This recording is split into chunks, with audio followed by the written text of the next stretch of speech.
శ్రీకృష్ణ పరబ్రహ్మణే నమః. నిన్నటి పారాయణంలో మనం రతీదేవి మన్మధుడిని చంటి పిల్లవాడి దగ్గర నుంచి పెంచి పెద్ద చేసిన తర్వాత అతనికి కాస్త యవ్వనం వచ్చిన తర్వాత ఆవిడి చేష్టలలో ఆవిడ భావనలో మన్మధుడు ఏదో ప్రవర్తనలో బాలేదు అనే విషయాన్ని కనిపెట్టి ఆవిడని ఒక ప్రశ్న వేసిన దగ్గర ఆగాం. అప్పుడు ఆవిడ అంది, ప్రద్యుమ్న, నీవు రుక్మిణీ కృష్ణులకు జన్మించిన వాడివి. నిన్ను పురిటి మంచం మీద ఈ సంబరాసురుడు అపహరించి సముద్రంలో పడవేశాడు. నిన్ను చేప మింగితే జాలర్లు తెచ్చి సంబరాసురుడికి ఇచ్చారు. సంబరాసురుడి దగ్గర పుచ్చుకుని నిన్ను నేను పెంచాను. నీ కన్న తల్లి ఆనాడు ఎప్పుడో నీవు పుట్టినరోజుని పురిటి మంచం నుండి ఎత్తుకుపోబడినా ఇప్పటికీ నీవు స్ఫురణకు వచ్చినప్పుడల్లా తన కొడుకు ఏమయ్యాడోనని ఏడుస్తూనే ఉంది. ఆ అమ్మకు ఉన్న కష్టంను పరిమార్చి నీవు మరల అమ్మ వద్దకు చేరవద్దా అని అడిగింది.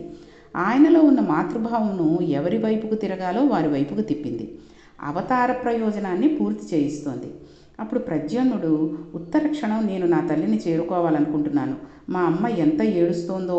దుర్మార్గుడు సంబరాసురుడు నన్ను పురిటి మంచం నుంచి తీసుకువచ్చేశాడా? అప్పటి నుంచి ఇప్పటి వరకు మా అమ్మ నా కోసం ఏడుస్తోందా? వెంటనే నేను వెళ్ళి మా అమ్మ కన్నీళ్లు తుడవాలి.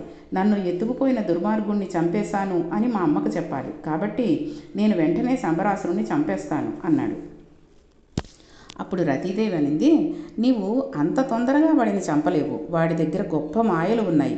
ఆ మాయలు నిర్జించడం ఎవరి వల్ల కాదు. కాబట్టి నీకిప్పుడు ఒక మంత్రోపదేశం చేస్తాను. ఒక విద్యను నీకు ఉపదేశిస్తాను. ఆ విద్య పేరు మహామాయా విద్య అని ఆయనకు మహామాయా విద్యను బోధ చేసింది. చూడండి, మనం లలితా సహస్రం అమ్మవారు ఎలా ఆవిర్భవించారు అన్న విషయాన్నిను, లలితా సహస్రం యొక్క నామాల యొక్క అర్థాలు తెలుసుకున్నప్పుడు నేను మీకు పంపించినప్పుడు అందులో అమ్మవారికి 12 మంది ఉపాసకులు అని చెప్పుకున్నాం. మనుశ్చంద్ర కుబేరస్య లోపాముద్రాచ మన్మథ అగస్తీరగ్నిసూర్యశ్చ ఇంద్రస్కంద శివస్థద క్రోధ భట్టారకోదేవ్యా ద్వాదశాని ఉపాసక అంటారు. కాబట్టి ఈ 12 మంది అమ్మవారి ఉపాసకులు. వాళ్ళ గురించి వినినా వాళ్ళ గురించి చెప్పినా అమ్మవారి అనుగ్రహం కలుగుతుంది.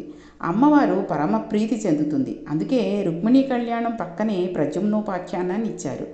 స్త్రీలు పెళ్ళైన తర్వాత మాతృత్వాన్ని కోరుకుంటారు. ఆ మాతృత్వం నిలబడడానికి మహామాత అనుగ్రహం కావాలి. అందుకని రుక్మిణికి ప్రద్యుమ్నుడు పుట్టడాన్ని అడ్డుపెట్టి అమ్మవారి అనుగ్రహం పోతన గారు కథలోకి తీసుకువచ్చారు. చూడండి, ఇది ఆయన మనకి చేసిన ఉపకారం ఏమిటి అంటే ఇది. ఈ కథ వింటున్నందుకు, మీరు ప్రద్యుమ్నుడి కథ వింటున్నందుకు మీరందరూ ఒక్కసారి ఆ లలితా సహస్రం అమ్మవారు ఎలా ఆవిర్భవించారు, ఆవిడ యొక్క 12 మంది ఉపాసకులని కూడా మీరు ఒకసారి వింటే దాని ఫలితం ఇంకా ఎక్కువగా ఉంటుంది. ప్రద్యుమ్నుడు మహామాయాతత్వాన్ని పొందాడు. మహామాయాతత్వంను తెలిసి ఉన్నవాడి ముందు సంబరాసురుని మాయలు పనికిరావు. సంబరాసుని మీదకి యుద్ధానికి వెళ్ళాడు. ఓరి దుర్మార్గుడా, ఆ రోజు పురిటి మంచం మీద ఉన్న నన్ను తీసుకువెళ్ళి సముద్రంలో పడేశావు. వాడినే పెరిగి పెద్దవాడినయ్యాను, యుద్ధానికి రా అని పిలిచాడు. వాడికి ఈ సత్యం తెలియగానే తోక తొక్కిన తాచులా లేచాడు. తన మృత్యువును తానే తెలుసుకోలేకపోయాను అనుకున్నాడు. ప్రద్యుమ్నుడితో యుద్ధానికి బయలుదేరాడు. ఎన్నో గదలు విసిరాడు, పిశాచాలను ప్రయోగించాడు. వీటినన్నిటినీ కూడా ప్రద్యుమ్నుడు తనకు ఉన్నటువంటి మహామాయా శక్తి చేత అణిచివేశాడు. తర్వాత కత్తితో సంబరాసురుని కుత్తుక ఖండించి వేశాడు. వాని తలకాయ కింద పడిపోయింది. ఎవడి చేతిలో సంబరాసురుడు చచ్చిపోవాలని ఈశ్వరుడు సంకల్పం చేశాడో వాని చేతిలోనే సంబరాసురుడు చచ్చిపోయాడు. దీనివలన ఈశ్వర సంకల్పం జరిగి తీరుతుందని మనం గ్రహించాలి. ఏ దేహం అయినా వెళ్ళిపోయి తీరాలని ఈశ్వర సంకల్పం. దీనిని మనం అంగీకరించగలిగితే మనం ఎంతో సంతోషంగా ఉండగలుగుతాం. అప్పుడు మనలో మోహబుద్ధి, అజ్ఞానము, అవిద్య నశిస్తాయి. అప్పుడు జీవితాన్ని ఒక నాటకాన్ని చూస్తున్నట్టు చూడడం మొదలు పెడతాం. ఒక ప్రశాంతత కలుగుతుంది. ఇటువంటి ప్రశాంతత, మనశ్శాంతి లోపల ఉండే వస్తువు. డబ్బుతో దీనిని కొనలేం. సత్యమును అంగీకరించడంతో మనశ్శాంతి కలుగుతుంది.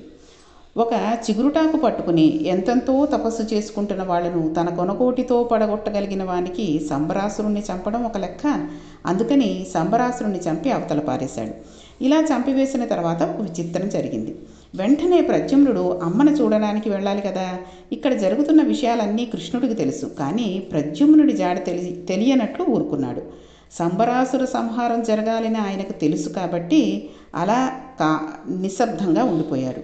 పైకి మాత్రం కొడుకు కోసం వెతుకుతున్నట్టుగా నటిస్తున్నాడు. అందుకే కృష్ణ పరమాత్మ చెప్పింది మాత్రమే మనం చెయ్యాలి తప్ప ఆయన చేసింది మనం చేయకూడదు. కృష్ణుడిది పరిపూర్ణావతారం. రామచంద్రమూర్తిని మనం అనుకరించాలి, కృష్ణుడిని మనం అనుకరించకూడదు. రాసలీలను నేను చేస్తాను అంటే కొంపలు కోల్పోతాయి కాబట్టి ఆయనని అనుకరించకూడదు. ఆయన చెప్పింది మనం వినాలి అంతే. ప్రద్యుమ్నుడు రతీదేవితో కలిసి ఆకాశ మార్గంలో రుక్మిణీదేవి అంతఃపురానికి వెళ్ళాడు. అక్కడ ఒక ఆశ్చర్యకరమైన సంఘటన జరిగింది. కృష్ణుడు ఎలా ఉంటాడో ప్రద్యుమ్నుడు కూడా ముద్రబుద్దినట్టు అచ్చం అలానే ఉంటాడు. పట్టు పీతాంబరం కట్టుకున్నాడు. అంతఃపుర పరిచారికలు అక్కడ తిరుగుతున్నారు. వారు అచ్చం శ్రీకృష్ణులా ఉన్న ప్రద్యుమ్ను చూసి కృష్ణుడే వస్తున్నాడని ఎక్కడ వాళ్ళు అక్కడ స్తంభముల చాటుకి తప్పుకున్నారు. కొంతమంది స్త్రీలు అతనిని చూసి కృష్ణుడే అని భావించారు. కానీ కొందరు ఇతడు కృష్ణుని కొడుకులా ఉన్నాడు, పోలికలు అలా అనిపిస్తున్నాయి అన్నారు. కాసేపు ఆగితే తెలుస్తుంది కదా అని వారందరూ గుంపులు గుంపులుగా చేరి గుసగుసలాడుకుంటున్నారు. ప్రద్యుమ్నుడు అక్కడే అంతఃపురం కొత్త అయినా రుక్మిణీదేవి ఎక్కడ ఉన్నదా అని అమ్మగారి గురించి వెతుకుతున్నాడు. పరిచారికులు రుక్మిణీదేవి వద్దకు వెళ్ళి, అమ్మాయి ఎవరో ఆకాశం నుండి మన మందిరంలోకి దిగారు, అచ్చం కృష్ణుడిలాగానే ఉన్నారు, మీరు వచ్చి చూడవలసింది అని చెప్పారు. వెంటనే రుక్మిణీదేవి గబగబా మేలిముసుగుతో వచ్చింది. అంతఃపుర కాంతలు పరపురుషుని చూడరు కదండి, అందుకని ఆవిడ అలా మేలిముసుగు వేసుకుంది. అందుకని ఆమె ప్రద్యుమ్ని సన్నగా ఉన్న పరదాచాటు నుంచి చూసింది. ఆవు దూడను చూసినప్పుడు ఎలా ఉంటుందో ఆమె చూపు అలా అయిపోయింది. ఆమెలో పుత్రోత్సాహం, పుత్రవాత్సల్యం తన్నుకు వచ్చి ఆమె స్తన్యములలో పాలు చేపుకునికి వచ్చాయి. ఆవిడంది, ఈ పిల్లవాడు చాలా అందంగా ఉన్నాడు, ఇతడు ఎక్కడి నుండి వచ్చాడో, ఈ పిల్లవాడు ఇంత అందంగా కనబడడానికి అతని తల్లి ఎన్ని నోములు నోచిందో, ఏ మహాత్ముడు ఎటువంటి మహాత్మురాలి యందు ఇటువంటి బిడ్డను కన్నాడో అనుకుని ఆ పిల్లవాని వంక చూసి, నా కొడుకు బతికి ఉన్నట్లయితే ఇప్పటికీ ఇంతై ఉండేవాడు, నా భర్త పోలికలతో ఇలానే ఉండేవాడు. నేను ఆనాడు నాకు కొడుకు పుడితే వానికి చనుబాలిచ్చి నిద్రిస్తే ఎవడో దుర్మార్గుడు వచ్చి నా బిడ్డడిని ఎత్తుకుని పోయాడు. నా బిడ్డడికి నేను పాలు ఇచ్చేటప్పుడు పొందే ఆనందముకు నన్ను దూరం చేశాడు. లేకపోతే ఇవాళ నా పిల్లవాడు నా కళ్ళ ముందు ఉండును. ఈ రూపమంతా నేను మా ఆయన తేజస్సును నా కడుపులో పెట్టి మారిస్తే వచ్చింది. ఈతడు నా కొడుకే అయి ఉండాలి అనుకుంది. తన కొడుకే అని ఆమె గట్టిగా ఎందుకు అనలేకపోయింది? ఒకవేళ తన అమ్మా నేను నీ కొడుకును కాదు అని అంటే అప్పుడు తన సవతులు ఆమెను దెప్పుతారనే ఉద్దేశంతో ఆమె అతడు తన కొడుకేనని గట్టిగా అనలేకపోయింది. అమ్మ 25 ఏళ్ల తర్వాత తన కుమారుని గుర్తుపట్టేసింది. కొడుకుకి సత్యం తెలియక కాదని అంటాడేమోనని బెంగపెట్టుకుంది. చూడండి, స్త్రీశక్తి చాలా గొప్పది. అందుకే మన ఋషులు, మన ప్రపంచం, మన సాహిత్యం స్త్రీ ముందు మోకరిల్లాయి. వేరొక దేవుడు లేడు. ఈ ప్రపంచంలో మొదటి దేవత అంటూ ఉంటే అది తల్లే. అందుకే మన వాళ్ళు మాతృదేవో భవ అంటారు. అమ్మకే మొదటి వందనం, అమ్మే ముందు వేసే భిక్ష. తొలి నమస్కారం కూడా అమ్మకే. ఎప్పటికీ అమ్మే దైవం. అందుకనే మన వాళ్ళు అమ్మ గురించి అంత గొప్ప చేసి మాట్లాడతారు. ఆ పిల్లవాడిని చూస్తుంటే వెళ్ళి కౌగలించుకోవాలనిపిస్తోంది. అదే అబద్ధం అవుతుందా? నా ఎడం భుజం అదురుతోంది, అదే అబద్ధం అవుతుందా? ఈ పిల్లవాడిని చూసినప్పటి నుంచి కన్నుల వెంట ఆనందాశ్రవులు కారిపోతున్నాయి, ఇది కూడా అబద్ధం అయిపోతుందా? నా పాలింట్ల నుండి పుత్రవాత్సల్యంతో పాలు కారుతున్నాయి, ఇది కూడా అబద్ధం అయిపోతుందా? నా కొడుకు అది అంగీకరిస్తాడో అంగీకరించడో అనుకుంటోంది. ఈలోగా అక్కడికి కృష్ణ భగవానుని తీసుకువచ్చారు. ఆయన మహామాయావి. ఆయన వచ్చి ఒకసారి రుక్మిణి వంక, ఒకసారి ప్రద్యుమ్నుని వంక చూశాడు. ప్రద్యుమ్నుని నీవు ఎవరు అని ప్రశ్నించాడు. ప్రద్యుమ్నుడు సమాధానం చెప్పే లోపల అక్కడికి మహాజ్ఞాని అయిన నారదుడు వచ్చాడు. వచ్చి, అయ్యా, నీకు తెలియని విషయమా? ఆనాడు మన్మధుడు కాలి బూడిద అయిపోతే వరం ఇచ్చారు కదా, దాని ప్రకారం మన్మధుడు ప్రద్యుమ్నుడిగా జన్మించాడు. చిన్నతనంలో ఇతనిని సంబరాసురుడు అపహరించాడు. తర్వాత ఇతడు సంబరాసురుని సంహరించాడు. ఈనాడు రతీదేవితో కలిసి వచ్చాడు. నీ ఇంటికి కొడుకు కోడలుగా కూడా ఈశ్వరవరంగా వచ్చారు.